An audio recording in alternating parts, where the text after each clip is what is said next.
Hi, my name's Kerry, and I'm going to be talking about HEMA jackets in particular today, with a focus on the Red Dragon HEMA jacket, which is this model right here. And it is comparable quality to the very popular Spez AP jacket, which is produced by Spez.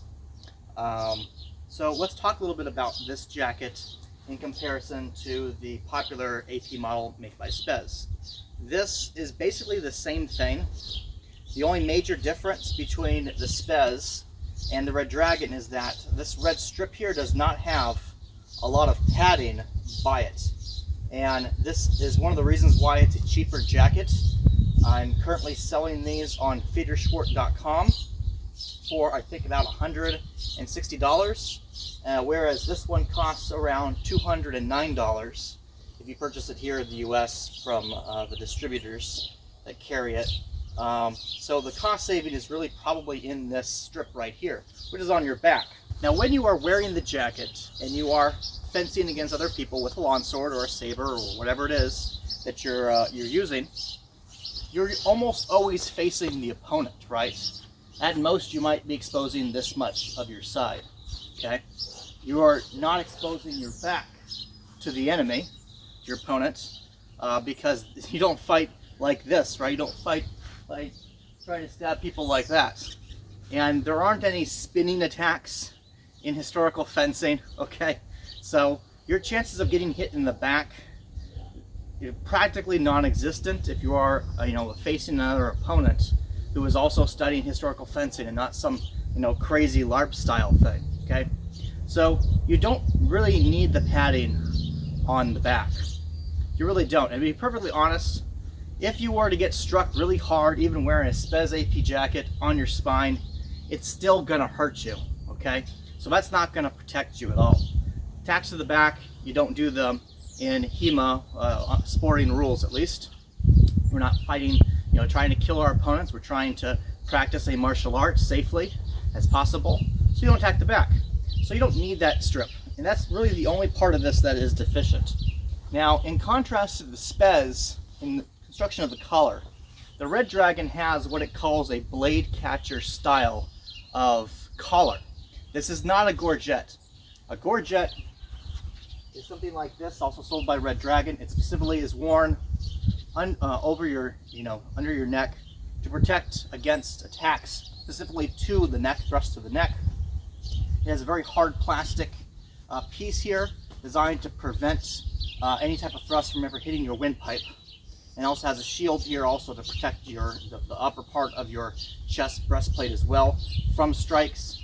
The blade catcher design of the collar does give some protection. It does have a stiff collar here as well. It's not hard, rigid plastic like a gorget properly is, but it does provide some protection.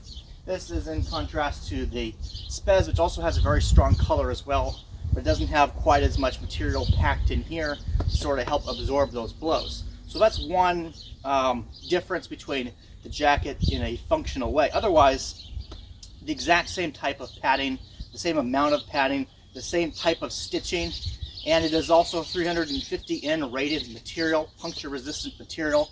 Why does that matter? Well, when you are fencing with a training sword, practice steel sword, and it breaks, which can happen from time to time, they are metal objects, and even though they're designed to flex, they can occasionally break, okay? If enough stress is placed under a metallic object, it can eventually break, okay? So sometimes they will shatter. And when they shatter, they usually split in a way that is very flat and consistent. But sometimes it can be very jagged. And the force of that blade flying can sometimes hit you. So what you want to do is you want to protect your body with puncture resistant material, 350N being the bare minimum necessary for longsword fencing. Okay, so that it goes higher rating. Some people use 800, some people use 16,000. Okay, it's 1600, I should say, 1,000, 1600 rated N. So some people want that for tournament level play when people are being really, really hard on their swords. All right, but as a beginner, for drilling safely, for doing light to even intense levels of sparring inside of your club, okay, not extreme levels perhaps, but intense. You know, you're really going at it. You're using mechanics well. You're not probably trying to use as much muscle power as possible, which some people do at tournament level play.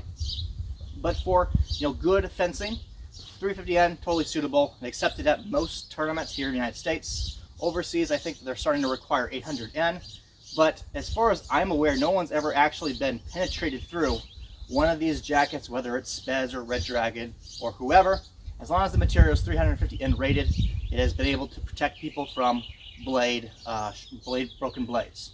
So we don't really have that problem in HEMA when people are practicing safe behavior.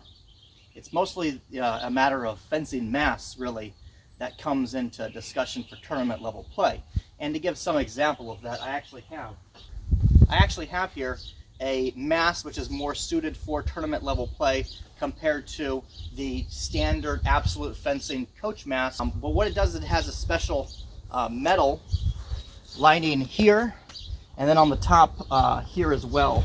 I just slide this protector a little off. It has a very hard metal cap at the top of the skull, designed to protect against thrusts coming down at your head. So this, I had this imported a while back when they first came out. It's a very hard plastic protected cover compared to an absolute fencing mask, which has the Spez leather cover, and it is a lot more limber material than compared to the very rigid back on the Ullman.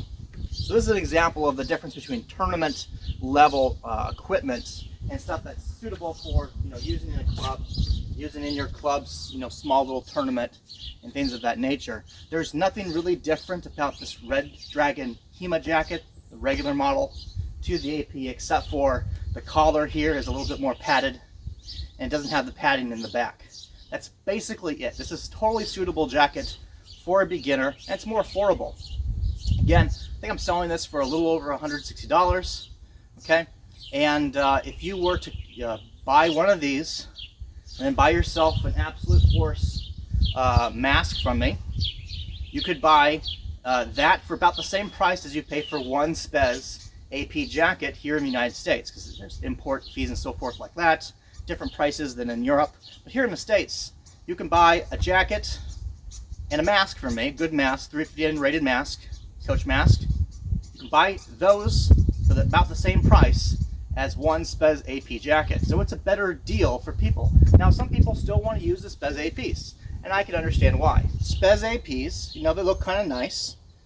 They're the original, I think, used for HEMA. People were using just regular Gambesons, not something that was specially made for HEMA.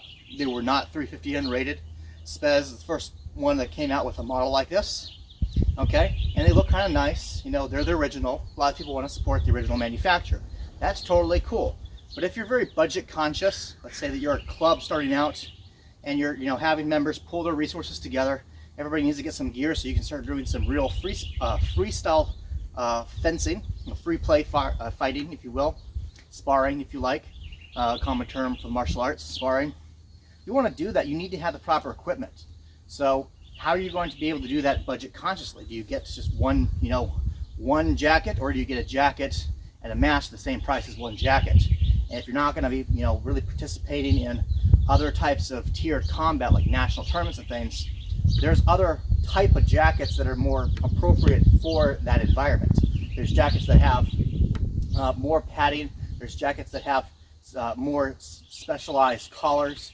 There's jackets that have additional things like little plastic things that will go on the top of it and so forth like that to provide additional protection to the shoulders and the arms. There's other types of jackets that are more suited for a tournament, a big tournament, national, international type of tournament. They are not made of 350N rated material. They're made out of 800 or more. As I said before, some are even like 1600 and rated, okay? So this is just a beginner's jacket. It's a good jacket. You can use it for tournament level play. Many people do, okay, especially here in the US. It's the most commonly used jacket is the Spez AP, which is 350N rated. Red Dragon is almost identical. The main difference is the back, which you don't really need, so people don't attack the back, and the collar is a little bit more built up. That's about it. Now I also mentioned you need a gorget because you can't just rely upon your mask bib. Fencing mask has a bib, and that bib is there to protect, you know, against downward blows like this, but it can't protect from blows that might slide up. That's why you have to wear this underneath the mask. Okay, it goes right here, and it will protect your neck a lot more. These are very cheap and affordable, definitely suitable for beginners, and it will protect against thrusts. They're not always the most comfortable. There are higher quality gorgets if you really want to have something special, but in terms of loaning equipment, this is totally fine and suitable. I've done a lot of drilling with these, totally safe, totally good to use. Many people also wear a plastic chest protector, a plastic fencing guard chest protector that they wear underneath their jackets, or even when not wearing a jacket, just when you're practicing thrusting, because it protects against the force going against your body here. Even though it's just a piece of plastic, okay, you'd be surprised how much force this could actually absorb and protect you against. And it's a relatively inexpensive piece of equipment. They come in, this is the men's version, there's also women's sizes. I've got multiple sizes. This is manufactured by Absolute Fencing. And if you want to have a affordable chest protector for your fencing wear under your jacket, provide additional protection against thrusts, this is something that you might want to consider getting as well. I hope this video has been useful for you in comparing the differences between a Red Dragon HEMA jacket versus a Spez AP jacket. I know people are going to blow that this is a biased review because I am now selling these jackets, but I'm telling you something honestly. I've worn one of these for a fencing seminar, I think about 2 years ago or something like that. They first came out. They're not necessarily the most attractive. I'm not a personal fan of red. I'm just going to say it. I'm not a big fan of red personally, but if you don't really care about the red, it doesn't bother you, maybe your school colors are red, then Red Dragon gear is totally suitable for you. It's going to work out well. They're good jackets. They really are. This is the type of stuff that I have to give out as loaning equipment, and now I'm selling it. So if you're looking to start a club, this is an affordable way to do it. Hope that you enjoyed this video, and see you in the next one. Cheers.